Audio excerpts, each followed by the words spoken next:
नमस्कार, प्रणाम, आदाब, सत श्री अकाल, गुड मॉर्निंग एवरीवन। आप देख रहे हैं वायरल सच पर breakfast news with journalist Parveen.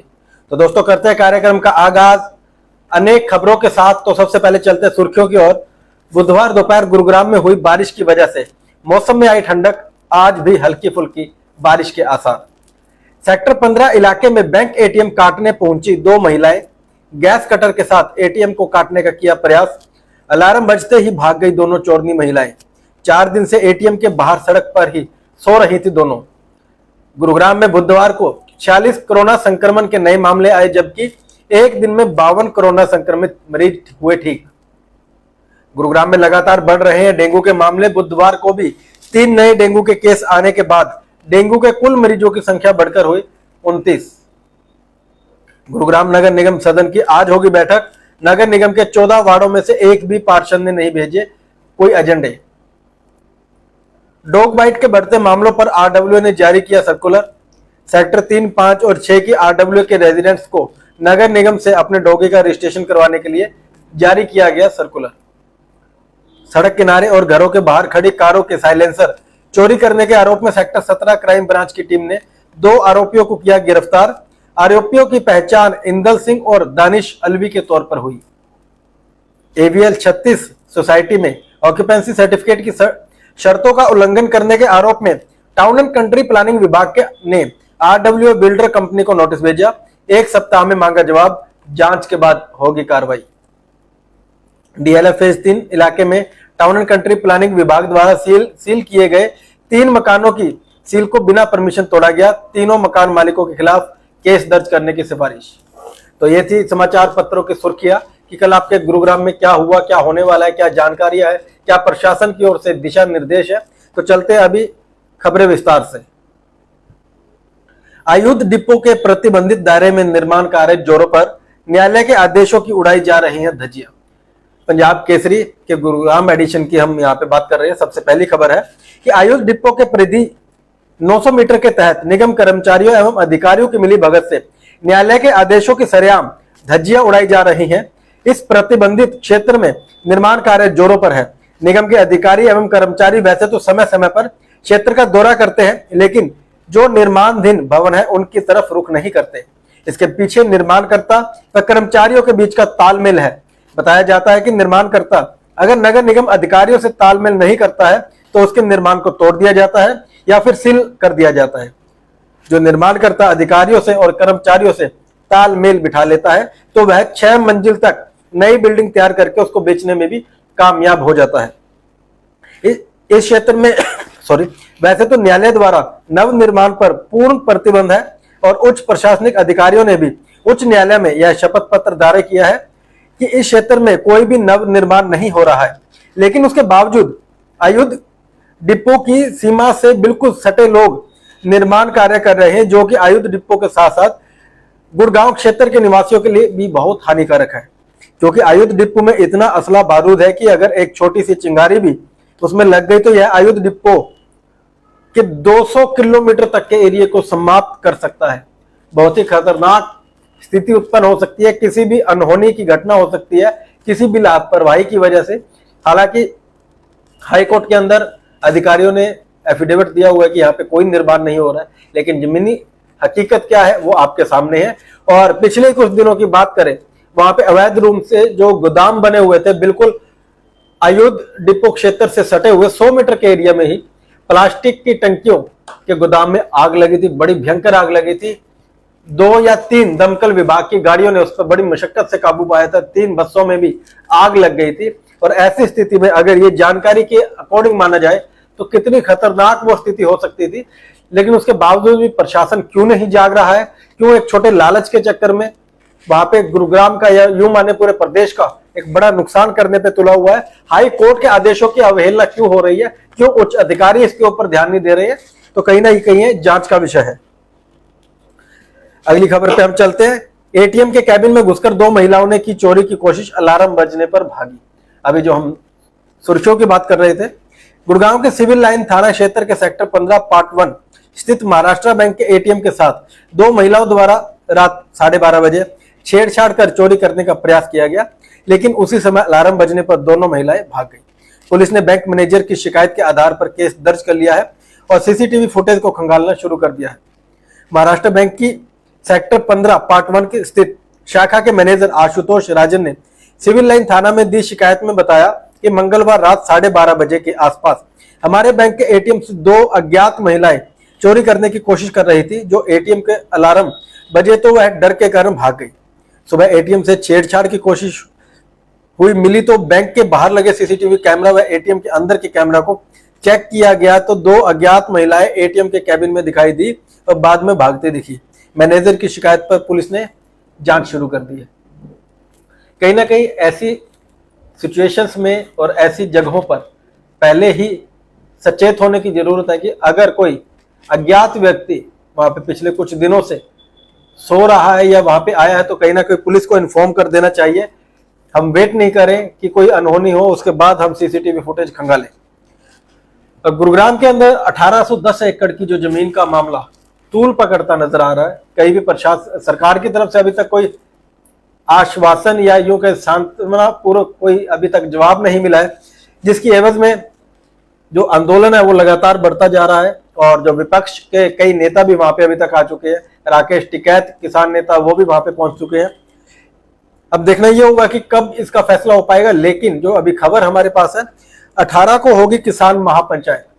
17 को मोदी जी का जन्मदिन है, उसके अगले ही दिन 18 सितंबर को पचगांव चौक पर जमीन बचाओ किसान बचाओ संघर्ष कमेटी द्वारा की जाने वाली महापंचायत को लेकर सिविल लाइन स्थित रेस्टोरेंट में प्रेस वार्ता का आयोजन किया गया। कमेटी के प्रधान ने कहा कि प्रदेश के मुख्यमंत्री सांसद व विधायक से कई बार मुलाकात कर 1810 एकड़ की जमीन कासन, सहरावन, कुकड़ोला, फजलवास, पोखरपुर, मोकलवास, खरखड़ी, बांसलांबी की 1128 एकड़ जमीन अधिग्रहण के मामले में उनके समक्ष उठाया गया और पिछले 85 दिनों से धरने पर बैठे किसानों की मांग को मानने का आग्रह किया गया है। लेकिन सरकार अभी तक इस ओर कोई ध्यान नहीं दे रही है।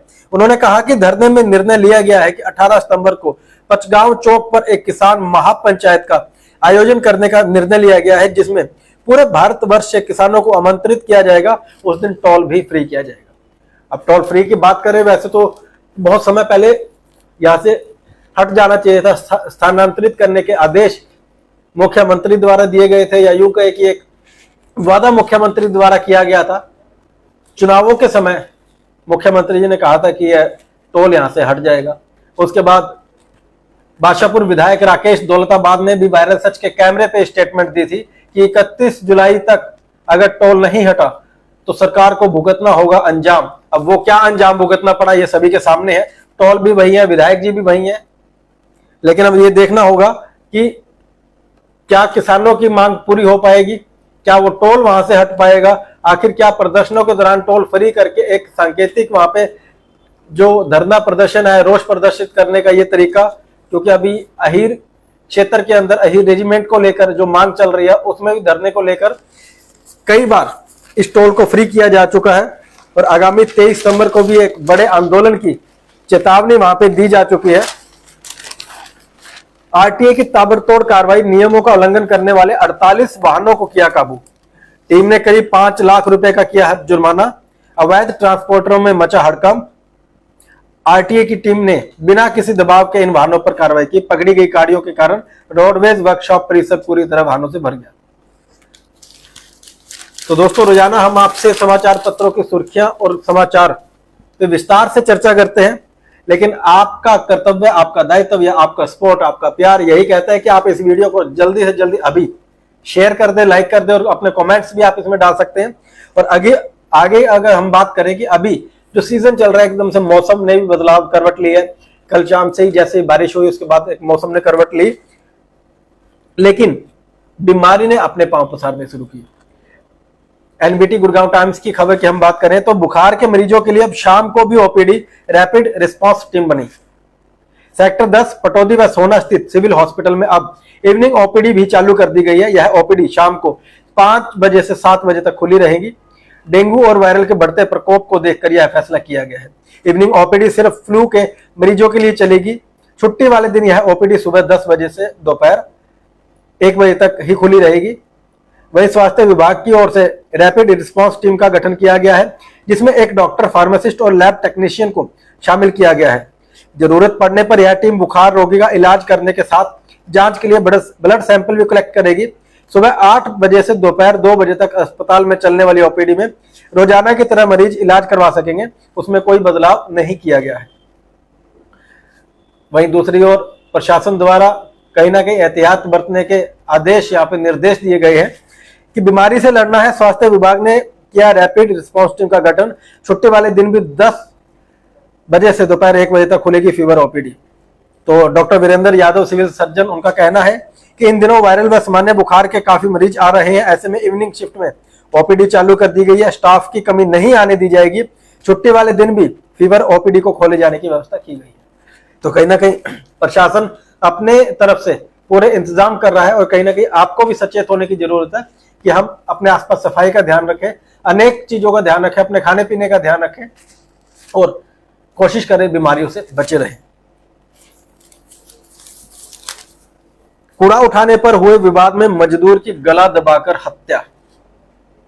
घरों से कूड़ा उठाने पर हुए विवाद में मजदूर विनोद की गला दबाकर हत्या कर दी गई। पुलिस को शिकायत वेस्ट बंगाल के मूल निवासी रमेश विश्वास ने दी है। विनोद सरस्वती कुंज कॉलोनी में झुग्गी में किराए पर रहता था। वह सुशांत लोग 2 व 3 एरिया में घर घर जाकर कूड़ा इकट्ठा करता था। आरोप है कि बीते कई दिनों से विनोद के अलावा कई अन्य साथी कर्मचारियों के साथ मारपीट की वारदात हो रही थी। यह वारदात घाटा गांव का रहने वाला तपेश महेश, बहरामपुर निवासी देव भाटी, जाकिर, बिलाल व सुराप मिलकर कर रहे थे। बुधवार सुबह विनोद अपनी झुग्गी में बेड पर मृत मिला। गले पर उंगलियों के निशान भी मिले हैं। हत्या का आरोप इन सभी 6 लोगों पर लगाया गया है। सेक्टर 53 थाना पुलिस ने बुधवार दोपहर 2:15 बजे मामले में सभी 6 आरोपियों के खिलाफ एफआईआर दर्ज कर दी है। कहीं ना कहीं खौफनाक मामला सामने आया है कि एक सफाई करने वाले या यूं कहीं कूड़ा उठाने वाले व्यक्ति की गला दबाकर हत्या कर दी गई। इसके पीछे का क्या कारण है, ये जांच में शामिल आएगा। फिलहाल एफआईआर दर्ज कर ली गई है। National highway for electric vehicle पर वाहनों का ट्रायल 5 दिन से जारी। सेक्टर 86 का चार्जिंग स्टेशन ईवी का पहला स्टॉपेज। भारत सरकार के ईज ऑफ डूइंग बिजनेस पहल के तहत national highway for electric vehicle पर व्यावसायिक ट्रायल 5 दिन से जारी है। ट्रायल के तहत दौड़ रही बसों और कारों के सामने पहले कोई बड़ी समस्या सामने नहीं आई है। इस ट्रायल के लिए गुड़गांव के सेक्टर 86 स्थित चार्जिंग स्टेशन को आधिकारिक तौर पर पहला स्टॉपेज घोषित किया गया है। अब ट्रायल के दौरान दौड़ रही कार और बसें यहां ठहरकर चार्जिंग करवा सकेंगी। वहीं ट्रायल के बाद ईवी चालकों व यात्रियों के लिए अन्य सुविधाएं उपलब्ध होंगी। यह देश का भी सबसे बड़ा चार्जिंग स्टेशन है और यहां पर एक साथ 100 गाड़ियां चार्ज हो सकती हैं। एनएचईवी अधिकारियों ने ट्रायल में शामिल प्रत्येक स्तर के भागीदारों के हितों को सुरक्षित करने की बात कही है। वहीं आईआईटी की Delhi research implementation and innovation wing ने ट्रायल में शामिल अपने 4 इलेक्ट्रिक वाहनों में मौजूद विशेषज्ञों की टीम की रिपोर्ट का विश्लेषण का काम भी शुरू कर दिया है। कहीं ना कहीं इलेक्ट्रिक व्हीकल की तरफ कन्वर्ट होने के लिए या मोटिवेट करने के लिए सरकार अनेक प्रयास कर रही है और ये देखना होगा कि कब ये कामयाब हो पाती है। ऑनलाइन चला रहे थे सेक्स रैकेट, एक अरेस्ट। इंटरनेट पर एस्कॉर्ट सर्विस सर्च करते ही आता था आरोपियों का नंबर। शहर में ऑनलाइन सेक्स रैकेट चलाने वाले गिरोह के एक आरोपी को पुलिस ने अरेस्ट किया है। गूगल पर escort service in Gurgaon search करते ही कई सारे नंबर आते हैं, जिनमें से एक नंबर आरोपियों का भी है। बोगस ग्राहक तैयार कर पुलिस ने संपर्क करवाया तो आरोपी ने कॉल गर्ल की फोटो भेजकर सेलेक्ट करने को कहा और फिर रेट तय किया। पुलिस अब आरोपी के 2 अन्य साथियों की तलाश कर रही है। सदर थाना पुलिस को सूचना मिली कि कुछ लोग ऑनलाइन सेक्स रैकेट चला रहे हैं। गूगल पर escort service in Gurgaon search करते ही नंबर आते हैं। एक नंबर इस गिरोह का होना पता चला। सदर थाना की पुलिस ने फर्जी ग्राहक तैयार कर इस नंबर पर संपर्क करवाया। आरोपी ने व्हाट्सएप के जरिए कुछ कॉल गर्ल्स की फोटो भेजी, फिर इनमें से कॉल गर्ल सेलेक्ट करने को कहा। फर्जी ग्राहक ने सेलेक्ट की तो आरोपी ने रेट तय करने का बताया। फिर आरोपी से संपर्क कर सदर थाना की टीम ने उसे अरेस्ट कर लिया। आरोपी की पहचान बिहार सुपौल के मूल निवासी ओम प्रकाश के तौर पर हुई है। अब वह गुड़गांव में रह रहा था। सदर थाने में उसके खिलाफ इमोरल ट्रैफिकिंग के आरोप में एफआईआर दर्ज की गई है। उसके पास से एक कार, मोबाइल व 3000 रुपए नकद बरामद किए गए हैं। कहीं ना कहीं प्रशासन पूरी मुस्तैदी से हर प्रकार के क्राइम पे रोक लगाने के लिए, लगाम लगाने के लिए तत्परता से कार्रवाई कर रहा है। अगली बात बिल्डर्स की करें, रोजाना अनेक खबरें आती हैं। ओसी की शर्तों का किया उल्लंघन, नोटिस जारी। सेक्टर 36 स्थित एवीएल 36 में ऑक्यूपेंसी सर्टिफिकेट शर्तों के उल्लंघन पर town and country planning department ने एवीएल इंफ्रास्ट्रक्चर प्राइवेट लिमिटेड और रेजिडेंट वेलफेयर एसोसिएशन को शो कॉज नोटिस जारी किया है। आरोप है कि इस रिहायशी सोसाइटी के 19 टावर में मंजूर बिल्डिंग प्लान का उल्लंघन करके अतिरिक्त लिफ्ट लगा दी है। साथ ही साथ ग्रीन बेल्ट में सड़क का निर्माण कर दिया गया है। नोटिस का 1 सप्ताह में जवाब देने के आदेश जारी किए गए हैं। संतोषजनक जवाब नहीं मिलने पर विभागीय कार्रवाई करने की सिफारिश मुख्यालय भेजी जाएगी। अफोर्डेबल हाउसिंग पॉलिसी के तहत इस रिहायशी सोसाइटी को विकसित करने के लिए रियल एस्टेट कंपनी को town and country planning department ने लाइसेंस दिया था। 17 दिसंबर 2019 को इस कंपनी को ऑक्यूपेंसी सर्टिफिकेट जारी कर दिया। करीब 9 एकड़ की इस रिहायशी सोसाइटी में 1480 फ्लैट बने हैं। अब ओसी के ऊपर बात आई है, 1 हफ्ते का समय दिया गया, नोटिस का जवाब देना है। खैर देखना होगा कार्रवाई क्या होगी, क्योंकि बहुत से बिल्डर्स को नोटिस दिए गए हैं, लेकिन वो नोटिस सिर्फ नोटिस बनकर रह जाते हैं। जब बहुत ही मुस्तैदी के साथ वहां के स्थानीय लोग जागरूक होते हैं, आवाज उठाते हैं, उसके बाद उसके ऊपर कार्रवाई की जाती है। आज गुरुग्राम नगर निगम के सदन की मीटिंग है और कहीं ना कहीं कार्यकाल पूरा होने वाला है, बहुत कम समय बचा है। ऐसे में चुनावी सरगर्मियां भी तेज हो चुकी है, लेकिन खबर यह है कि नगर निगम के 14 वार्डों में सब कुछ बढ़िया।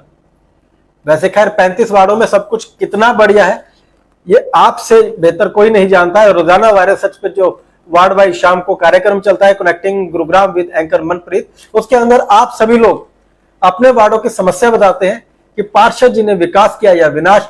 लेकिन यहाँ पे जो खबर है कि 14 वार्डों में पार्षदों ने के लिए सब कुछ बढ़िया है, उन्होंने कोई एजेंडा वहां पे नहीं दिया है, कोई तकलीफ अपनी नहीं बताई है।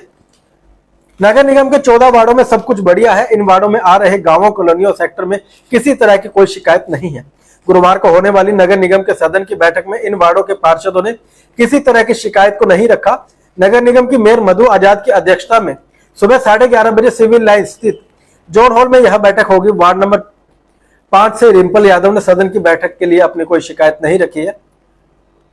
इसी तरह नगर निगम की मेयर मधु आजाद के वार्ड नंबर 7, वार्ड नंबर 8 के पार्षद दिनेश के वार्ड में किसी तरह की कोई दिक्कत नहीं है। वार्ड नंबर 9 से पार्षद नगर निगम की सीनियर डिप्टी मेयर प्रोमिला गजे कबलाना के वार्ड में सब कुछ बढ़िया है। हालांकि कल के कार्यक्रम में ही उसी वार्ड के अनेकों लोगों ने अपनी समस्याएं बताई, लेकिन पार्षद जी के अकॉर्डिंग सब कुछ बढ़िया है, क्योंकि इनके वार्ड की कोई समस्या सदन की बैठक में नहीं रखी जाएगी। इसी तरह वार्ड नंबर 12 से पार्षद नवीन, वार्ड नंबर 17 से पार्षद रजनी, वार्ड नंबर 18 से सुभाष सिंगला, वार्ड नंबर 19 से अश्विनी शर्मा, वार्ड नंबर 22 से सुनीता यादव, वार्ड नंबर 25 से पार्षद सुभाष सिंह, वार्ड नंबर 26 से पार्षद प्रवीण लता, वार्ड नंबर 32 से पार्षद आरती यादव, वार्ड नंबर 33 से पार्षद सुनीता, वार्ड नंबर 35 से पार्षद कुसुम यादव के वार्ड में किसी तरह की कोई समस्या नहीं है। शायद इसीलिए इन्होंने सदन की बैठक में किसी तरह की कोई समस्या नहीं रखी है। बता दें कि नगर निगम में 35 वार्ड है, 21 वार्डों के पार्षदों ने अपने वार्डों से जुड़ी शिकायतों को सदन में की बैठक में रखा है।